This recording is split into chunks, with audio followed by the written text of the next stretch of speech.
অন্যান্য সংস্কার কমিশন কিন্তু রাজনৈতিক দল এবং বিভিন্ন স্টেক হোল্ডার অংশীজনকে কিন্তু এঙ্গেজ করেছে, তাদেরকে চিঠি দিয়েছে, বলেছে যে আপনাদের প্রস্তাবনা আমাদেরকে জমা দিন। আমরা কমিশনগুলোতে গেছি, ইমেল করেছি, এরপরে গিয়ে সামনাসামনিও আমরা জমা দিয়েছি, এরকম নজির আছে।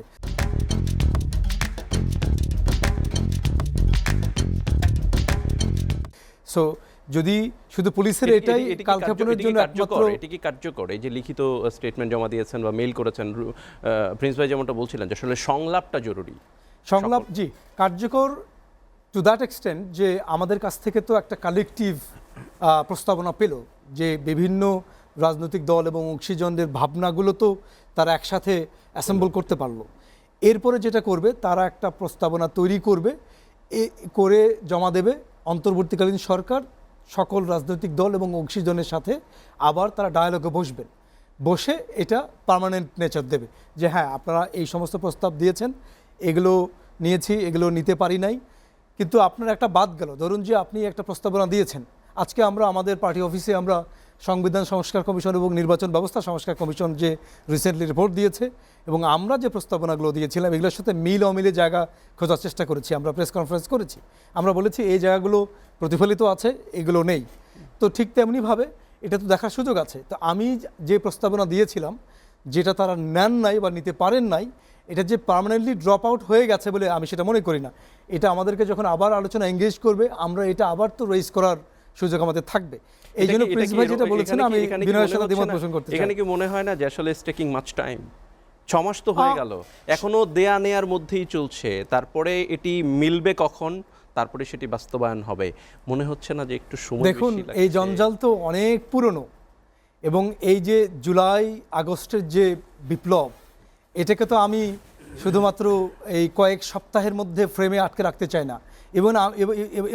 ইভেন আমি এই 16 বছরের বন্ধনীতেও আটকে রাখতে চাই না। আমি তো মনে করি যে অ্যাসপিরেশন নিয়ে, যে আকাঙ্ক্ষা নিয়ে আমাদের এই প্রিয় মাতৃভূমি গঠিত হয়েছিল, সাম্য, মানবিক মর্যাদা এবং সামাজিক সুবিচারের ভিত্তিতে একটা রাষ্ট্র গঠনের যে স্বপ্ন দেখানো হয়েছিল, যার কারণে আমরা ঝাঁপিয়ে পড়েছিলাম, সেই স্বপ্নের বাংলাদেশ তো আমরা 53 বছরেই পাই নাই। তো আমি তো মনে করি এই পুরো 53 বছরেরই একটা না পাবার একটা একটা একটা ব্যর্থ একটা যে ক্ষোভ রাগ থেকেই কিন্তু একটা কিউমিলিয়েটিভ একটা রাগ কিন্তু এখানে পড়েছে। সো আমি এখানে নিছক এখানে কয়েক সপ্তাহ বা মাত্র 16 বছরের যে ব্যর্থ সরকার এটা মনে করি না। আমি এটা পুরো 53 বছরের একটা কালেকটিভ ব্যর্থতার জায়গা থেকে এটার ক্ষোভের বহিঃপ্রকাশ বলে এইভাবে আমি এটাকে দেখতে চাই। কিন্তু যে পুলিশ সংস্কার আমরা যদি বলি যে 6 মাসের শেষের দিকে এসে সিস্টেমের পরিবর্তন খুব একটা দেখেনি সাধারণ মানুষ, এবং নিরাপত্তাটাও এখনও নিশ্চিত হয় না, সে জায়গায় এসে যদি পোশাকের একটা পরিবর্তন পুলিশ, র্যাব এবং আনসারের মধ্যে, এটি কি আসলে আপনার মনে হয় যে সন্তোষজনক? জি, এই 5 মাসের মধ্যে কিন্তু 1.5-2 মাস পুলিশের আইজিপি থেকে কনস্টেবল পর্যন্ত আত্মগোপন বা লুকিয়ে থাকাও কিন্তু আপনার এই হিসেবের মধ্যেই আছে এই টাইম ফ্রেমের ভিতরে। কিন্তু অবশ্যই না, এর আনসার আমরা 3 জন ইউনানিমাসলি দিয়েছি, একমত হয়েছি, আমাদের ভিন্নতা ছিল না আমাদের, যে অবশ্যই বাহ্যিক পরিবর্তন কোনো গুণগত পরিবর্তন আনবে না। যেটা দরকার আধুনিক পুলিশিং সিস্টেমকে যে হিউম্যানিটেরিয়ান জায়গাতে নিয়ে যেতে হবে, আমাদের যে মানবিক পুলিশ গঠন করতে হবে। একটা পুলিশ আজকে জয়েন করার আগে যে সারদাতে ট্রেনিং নেয় পুলিশ একাডেমিতে, ওখানে গিয়ে শুধু লেফট রাইট পিটি প্যারেড এবং এই কীভাবে গুলি চালানো যায়, কীভাবে এই কসরত শেখানো হয়, ওখানে কি আসলে আমাদের যে শেখানো হয়, যে শেখানো হয় এটা ঠিক এই পিটি প্যারেড এবং অস্ত্র চালানোর ট্রেনিংয়ের জায়গা থেকে আপনি ওটাকে হয়তো আধুনিকতার তকমা দিতে পারেন।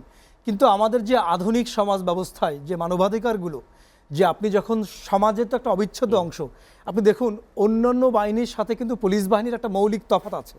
সেটা হচ্ছে যে আর্মির সদস্যরা তারা ক্যান্টনমেন্টে থাকেন, তাদের আলাদা থাকার জায়গা আছে, কিন্তু পুলিশ কিন্তু আমাদের সমাজে সোসাইটিতে মিশে থাকে মানুষের সাথে।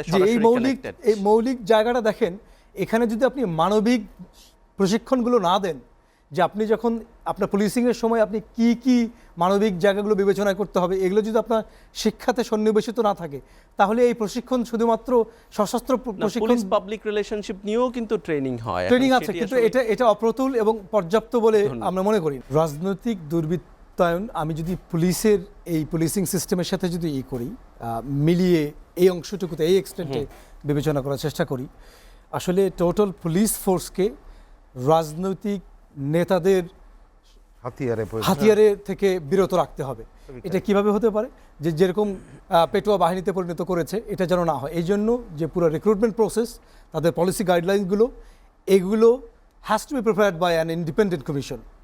তারা ওটা দেখভাল করবে, যেখানে রাজনৈতিক নেতাকর্মীর কোনো সংশ্লিষ্টতা থাকবে না, এই জায়গাটা দরকার। কিন্তু এই থাকবে না এটা নিশ্চিত করবে কে?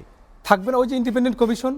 এখন তো পুলিশকে রিক্রুট করে সরকার, কিন্তু একটা স্বাধীন ইন্ডিপেন্ডেন্ট নিরপেক্ষ একটা কমিশন থাকবে, তারা এই পুরো পুলিশিং কিন্তু সিস্টেমকে। এই যে দুর্নীতি দমন কমিশন স্বাধীন স্বায়ত্তশাসিত একটি প্রতিষ্ঠান, কিন্তু কাজ কি করতে পারে? দেখুন, আপনি যদি ওই বিবেচনায় আসেন তাহলে আমাদের একটা পুরো জাতিগতভাবে একটা মনস্তাত্ত্বিক হোলসেল রিফর্ম দরকার। এখন আমি যদি মানসিকভাবে আমি যদি চিন্তা করে থাকি, স্টাবর্ন হয়ে থাকি, যে আপনি যেই বলুন না কেন আমি উত্তর একটাই, বা আমার ভাবনার আমি কোনো পরিবর্তন আনবো না, যদি মনস্তাত্ত্বিক জায়গার যদি পরিবর্তন না আসে তাহলে তো গুণগত পরিবর্তন আসবে না। আর আমাদের রাজনৈতিক নেতাকর্মীদের একটা সেন্স অফ প্রফেশনালিজম ডেভেলপ করা দরকার। আমাদের একটা সিরিয়াস লেভেলের সেন্স অফ পলিটিক্যাল ইন্টিগ্রিটি অভাব আছে আমাদের। আপনাকে একটা উদাহরণ দিই, যে David Cameron, former British prime minister, তিনি যখন ব্রিটেনে বেরিয়ে আসবে কিনা এটা রেফারেন্ডাম দিয়েছিলেন, যে ব্রিটিশ পিপল উইল ডিসাইড যে whether they want to come out of European union.